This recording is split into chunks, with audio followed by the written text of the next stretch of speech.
How does language affect our cultural identity? Welcome to Philosopher's Corner. I'm John. How does language affect our cultural identity?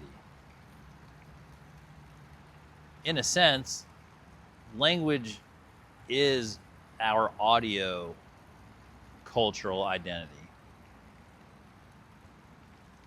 I covered language in another video, and language is a form of communication that we create. And language can be any form of communication. It can be telepathic, it can be verbal, it can be musical, it can be through general art, it can be the language of movies, the language of math, the language of science.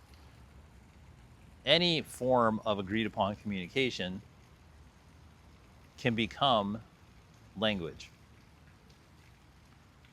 Now, in the sense of what we're discussing, how does language affect our cultural identity? Well, you know what? We'll keep it broad, but we'll start with what we're doing right now. I'm speaking English. And more to the point, I'm speaking a form of Southern California English that has also been influenced by university education, living throughout the United States of America, living in parts of Europe, traveling around, absorbing tons of modern media, and meeting innumerable amounts of other people from around the world.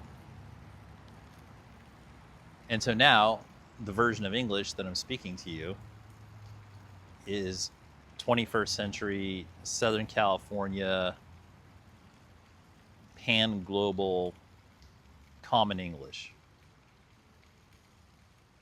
as opposed to 15th century, English, or Old English, or Mid English, or even current modern British English, or Scottish English, or all sorts of different English.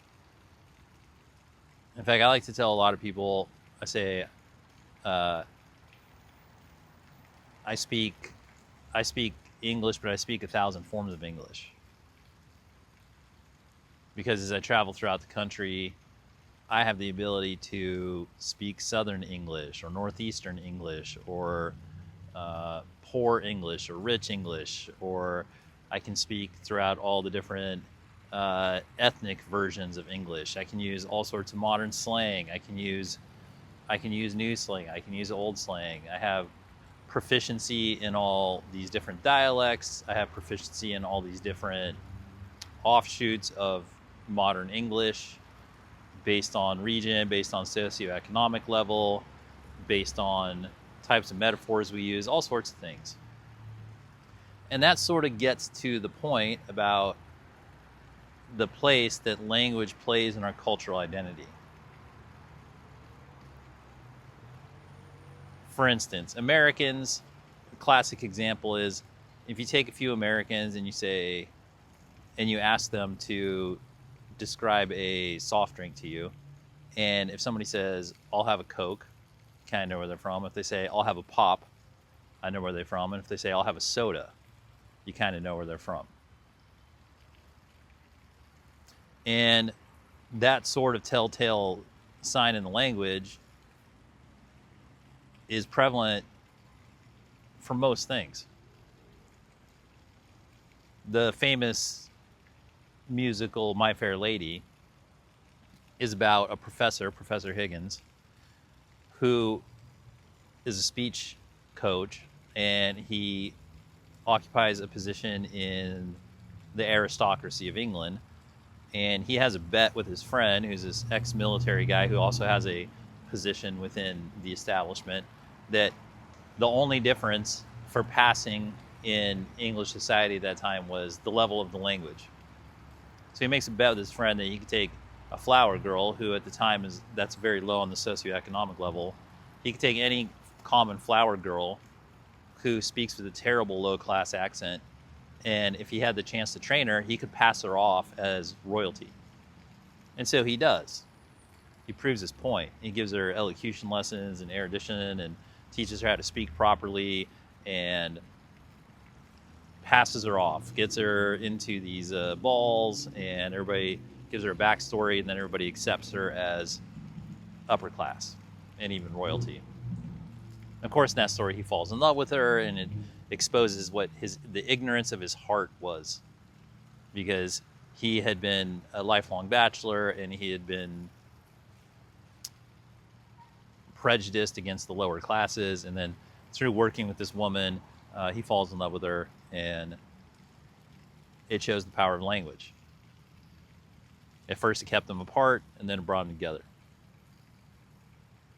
Now, in terms of forming our cultural identity, the everyday vocal language that we speak communicates the context of who we are. If someone speaks according to the textbook version of the language of the country they're in, there's a certain level of transmissibility and a certain level of context that people in that society immediately place on that person. There are levels of intelligence that they assign to that person. There are levels of competency that they assign to that person, and many more things that they immediately assign to that person, most of it unconsciously, but all of it has relevance and definitely serves to create a perception of the identity of that person. A person who communicates through language clearly, concisely, and in accordance with the rules of grammar, and in accordance with the rules of syntax, and with proper syncopation and intention, according to agreed upon rules of their society, that puts them at a certain level of trust already. Now, it doesn't mean that they are trustworthy, because con people do that too. In fact, they prey on those sorts of things. But going with the normal flow of things, that tells you a lot about a person. Now, accents, dialects, all of those things add character to the language that the person is speaking. And like I said, right now, just verbal language. Now, I think the important thing about the cultural language is that the language that we're currently speaking is not something that any of us particularly created in the moment. It is our living connection to our ancestors, to the history of the social connections that we're currently bearing, and it is the living part of the consciousness that travels through time throughout our Homo sapien clusters. Now, we're in an era where travel, communication, and connection is globally fluid.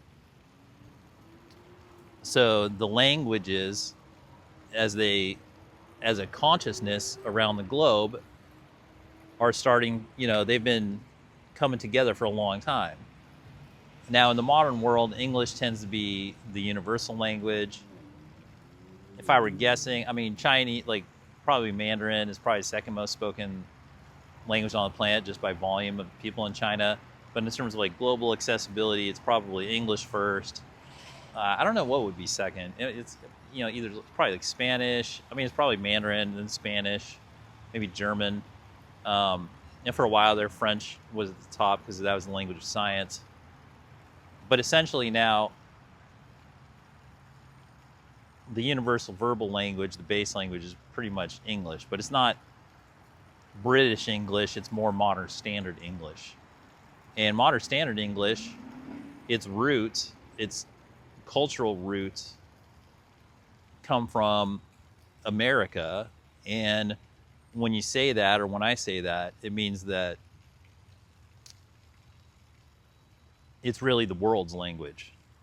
Because you're talking about, it took modern standard English probably became the primary universal language on Earth. Mid to late 20th century, really with the advent of Hollywood, mass communication, and with World War II collapsing, World War I and II collapsing infrastructure around the rest of the world, and other people honestly really just, well, I mean, the British Empire obviously spread English around the world, but then modern standard English in the late 20th century, due to the propagation of Hollywood, collapse of the rest of the countries, and really animosity between the other countries amongst themselves, really just left modern standard English being the universal language. It's also an exceptionally simple language. The rules of grammar are really straightforward. It does have some weird, peculiar grammar rules on things in terms of subject-verb agreements and a few other things. But all in all, English is extraordinarily simple language. You can sort of Lego block it together. It's easy to pronounce. And the way it formed in America because citizens from all the rest of the countries of the world came here and started trying to communicate with each other. And English was the language that they sort of built together. The version of a modern American English is the one that we built together, where it incorporated all these different concepts and all these different phonetic pronunciations, and all of these different, even words got Americanized from other cultures to be thrown into the language pot of America. And then we stirred it around, and then we also are the home of the most mass populous art expression and the most egalitarian artistic mass art expression in human history using English. Through movies, through popular music, through advertisement, through general media. There was almost no bar to entry in terms of the socioeconomic level or education level of an American expressing themselves. I mean, many of the most influential Americans to ever influence Earth didn't have a high school degree. And they are out there influencing the languages of Earth like nobody else. And they're generally using just modern standard English, which is filled with commonality, filled with normal salts of the earth metaphors, filled with slang and dialect, and nowhere near the Queen's English. And when you hear an American speak English, for better or for worse, you can identify them as American almost instantly. And it's the same with most people speaking their language. When you hear an Australian speak English, you know it's Australian. When you hear a Scot speak English, you know it's Scots. When you hear a Frenchman speak French, you know it's French. When you hear a Senegalese speak French, you know it's Senegalese. Like, there's all, like, the cultural identity of our language, it's one of our foremost cultural identities. And it's because it's got the momentum of so much history coming through us in the moment in the language that we're speaking. It does access a timeless consciousness, and it may be one of the great cultural riches that we possess and tap into almost constantly. We dream in the language, we talk in the language, we wish in the language, we express it. It's almost never ending. We almost never get a break from it, which I think when other people study other languages and they get into them, that's one of the things they like, is that they get to go into another cultural stream. And it's one of the primary ways to do it. You know, it's always one of the fundamental questions they ask people when they're studying a foreign language is, well, do you dream in that language now? When I was studying French for a while, I did have dreams in French. And it was definitely a fundamental altering of my mindset and of my consciousness to do that. Now, beyond just the verbal language, when we go to language as a broader scope of any form of expression, agreed upon communication with others, that includes the way we dress, that includes the way we serve each other food, that includes protocols, that includes etiquette. These are all languages. Expressions meant to communicate and connect our language. And so in that sense, all of these different things that we do are cultural identities. If we bow at transactions, that's a cultural identity. If we fist bump for something good, that's a cultural identity. If we give a thumbs up, that's a cultural identity. if we, you know, wear a suit and tie and you know, demand that things have decorum for periods of time. You know, that's a cultural identity, and that is a language. Like the fashion we wear is a language. The things we do, especially when we do them consciously, are a language. And they're almost always born out of cultural momentum. And until a person becomes conscious of it and perhaps creates their own, which I would say is the role of an artist. When a person becomes an artist, they have determined that they know how now to create culture, and that they start living their cultural identity as expressed through their own creativity in a transcendental manner. So it's not that culture is some sort of prison or has strength of inertia that cannot be escaped or transcended, but it is the base level of the cultural reality and the energetic reality that each of us is born into. And so our expressions that come from within it show and display our cultural identity.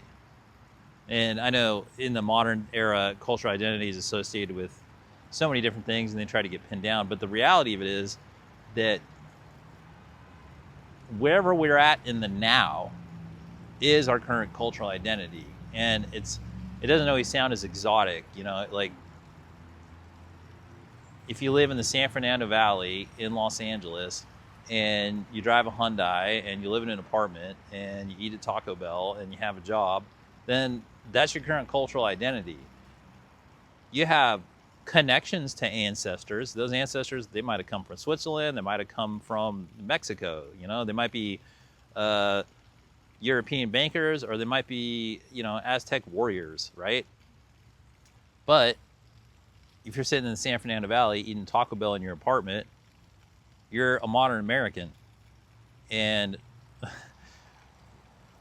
your cultural identity at the moment is essentially Netflix and a person that eats Taco Bell and drives a Hyundai.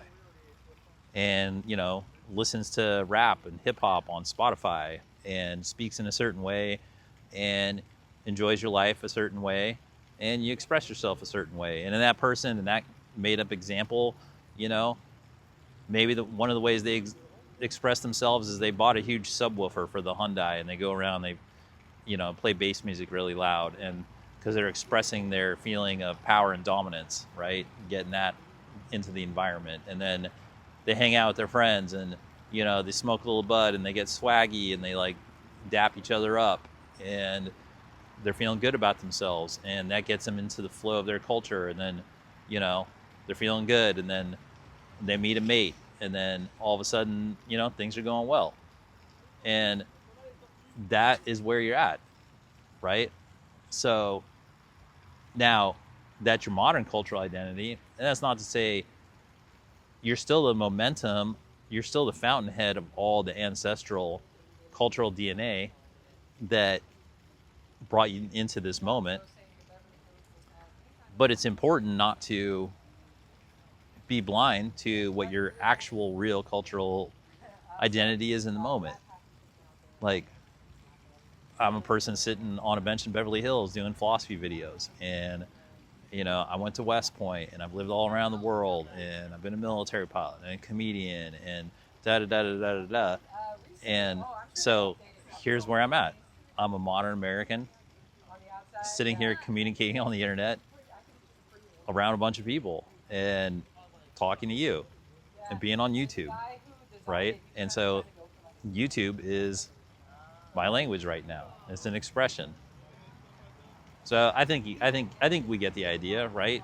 So we're connected to all the exotic ideas of, you know, ancestors and culture and all that stuff, and those things reside within us, and they've helped create us in this moment. But also, we're firmly in the now. And the more we listen to ourselves and understand the languages coming out of us, the verbal language, the expressive language, the fashion language, our position in things, and the more we have clarity about it, and the more we bring the unconscious into the conscious, then we can truly know thyself. And when we know thyself, then we can truly become transcendental. And when we become transcendental, then we can create ourselves freely. And that's really the beautiful point of being cultured. Just like a pearl gets cultured with, the many layers around the pearl until it's perfectly smooth and beautiful. It takes so many layers of culturing.